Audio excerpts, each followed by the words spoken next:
CBSE class 12 physics. हम CBSE के previous year questions कर रहे हैं जो 2011 से 2023 तक आए हैं। अगला क्वेश्चन है हमारा question number 4। What is the classical Rutherford? इसे क्लासिकल मॉडल या Rutherford model, alpha scattering model, Geiger Marsden model, बहुत सारे एक्सपेरिमेंट है ना, गाइगर मार्जन एक्सपेरिमेंट कहा जाता है। तो यहाँ पर दो नाम दिए, क्लासिकल या रदरफोर्ड। तो वाई इज़ द क्लासिकल और Rutherford model for an atom of electron orbiting around the nucleus not able to explain the atomic structure?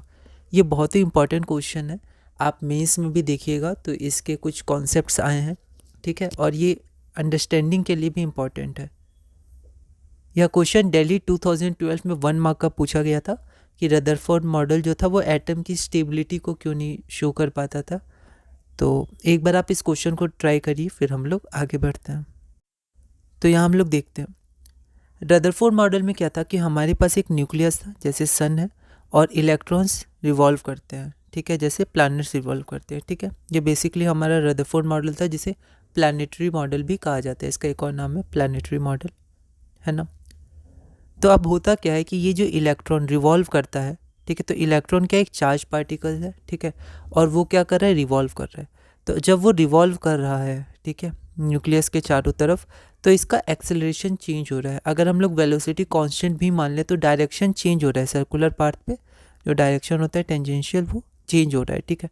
तो डायरेक्शन चेंज होने के कारण एक्सेलरेशन भी चेंज हो रहा है। ऐसा क्यों?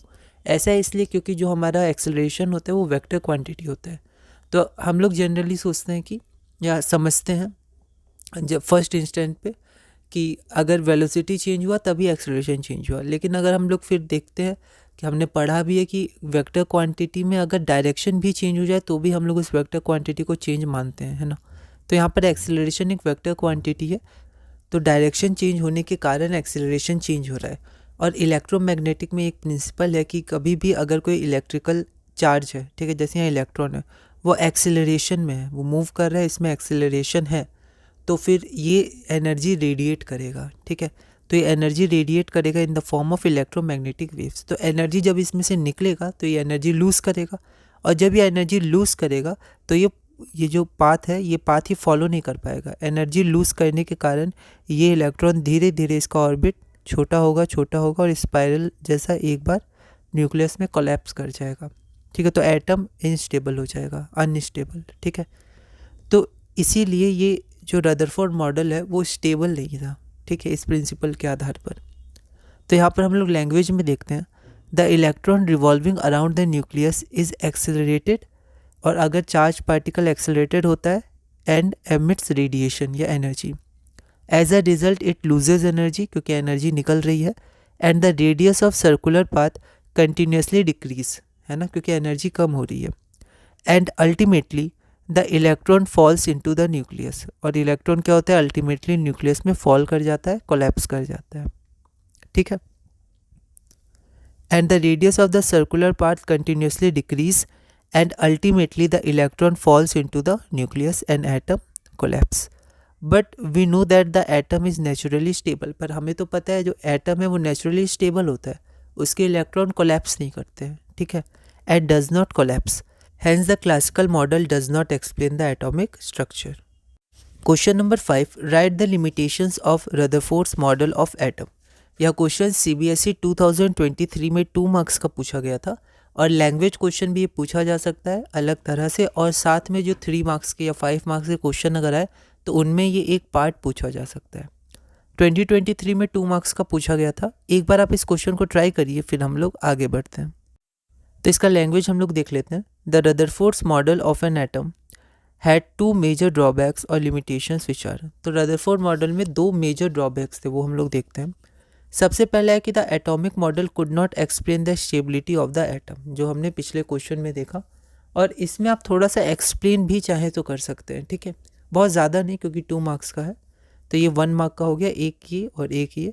तो इसमें हम लोग एक्सप्लेन थोड़ा सा करते हैं। The electrons revolving around the nucleus would emit. अब देखिए आपको एमिट ऐसे लिखना पड़ा, पर कोशिश करिएगा आप सीधी लाइन में लिखिए, बोर्ड में, है ना, एकदम ध्यान से लैंग्वेज बना के आप लिखिएगा। The electrons revolving around the nucleus would emit radiations lose energy and ultimately collapse but the atom is stable. और सेकंड जो हमारा है कि the model could not explain the line spectrum, ठीक है, तो जो लाइन स्पेक्ट्रम होते हैं उसको ये एक्सप्लेन नहीं कर पाता है। तो ये दो मेजर ड्रॉबैक्स हैं। अगला क्वेश्चन देखते हैं। आप अपने लैंग्वेज और लैंग्वेज के हिसाब से मॉडिफाई कर सकते हैं आंसर को मार्क्स के हिसाब से। अगला है हमारा क्वेश्चन नंबर 6, ठीक है, ये एक इम्पॉर्टेंट टर्म है, ये दो इम्पॉर्टेंट टर्म है, ठीक है, तो ये इम्पॉर्टेंट क्वेश्चन हो गया क्योंकि ये दोनों बहुत इंपॉर्टेंट टर्म है, ठीक है। और यहाँ पर जो सेकंड है इम्पैक्ट पैरामीटर भी इम्पॉर्टेंट है, लेकिन जो डिस्टेंस ऑफ क्लोजेस्ट अप्रोच है, ठीक है, ये आपका मेंस के लिए भी इम्पॉर्टेंट है, मेंस में भी इससे क्वेश्चन आए हुए हैं। तो क्वेश्चन नंबर 6 हम लोग देखते हैं। Define impact parameter and distance of closest approach for an alpha particle in Geiger Marsden scattering experiment. तो दोनों को डिफाइन करना है हमें। सेकेंड है what will be the value of impact parameter for scattering angle. तो अगर स्कैटरिंग एंगल हमारे पास 0 डिग्री है और स्कैटरिंग एंगल 120 डिग्री है तो आपको इम्पैक्ट पैरामीटर की वैल्यू बतानी है ना। दोनों इंपॉर्टेंट टर्म्स हैं, इनके फार्मूला, इनका concept.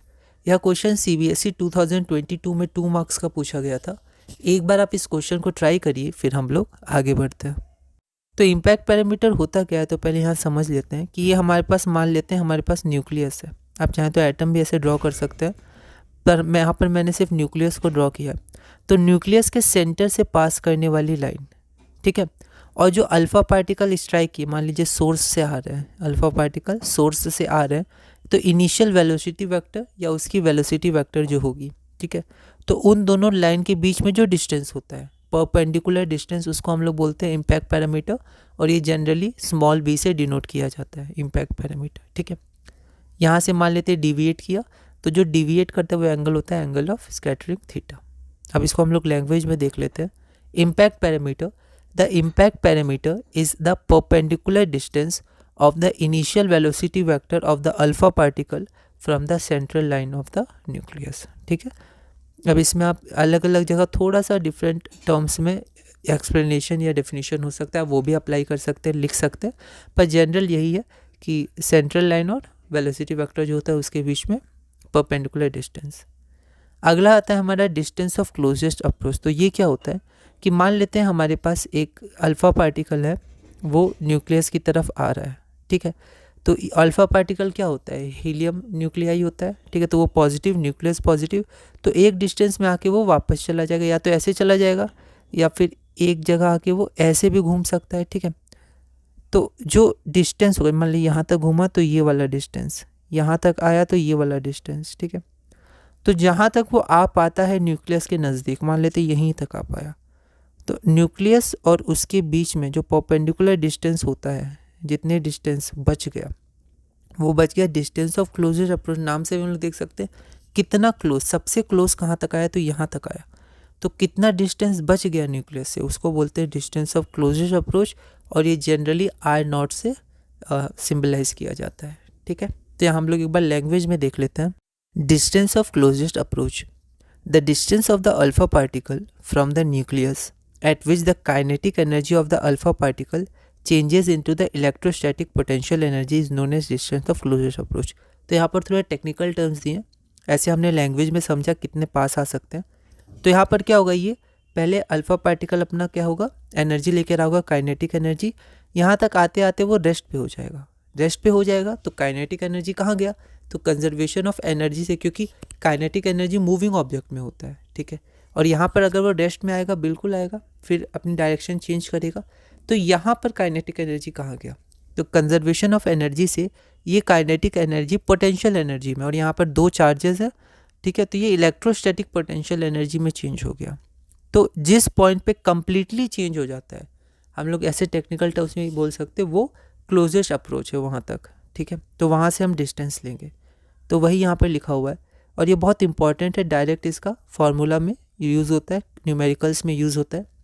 The distance of the alpha particle from the nucleus at which the kinetic energy KE of the alpha particle changes into electrostatic potential energy is known as distance of closest approach, ठीक है। अब हम लोग आगे बढ़ते हैं।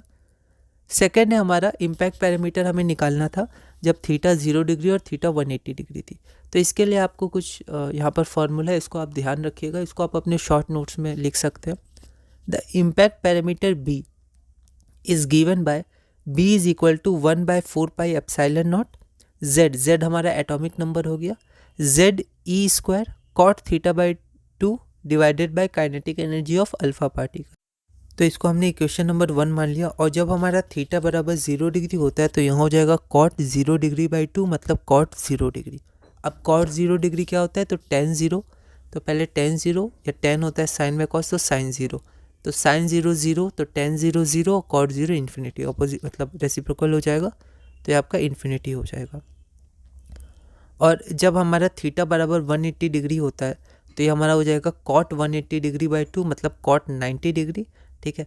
तो यहाँ पर हमारा tan 90 तो साइन 91, ठीक है। तो साइन 90 अगर 1 होता है और कॉट 90 हमारा 0 होता है तो 1/0 इन्फिनिटी, तो tan 90 इन्फिनिटी कॉट 90 हमारा 0। अब डायरेक्ट भी कर सकते हैं, ऐसे भी कर सकते हैं, कोई दिक्कत नहीं।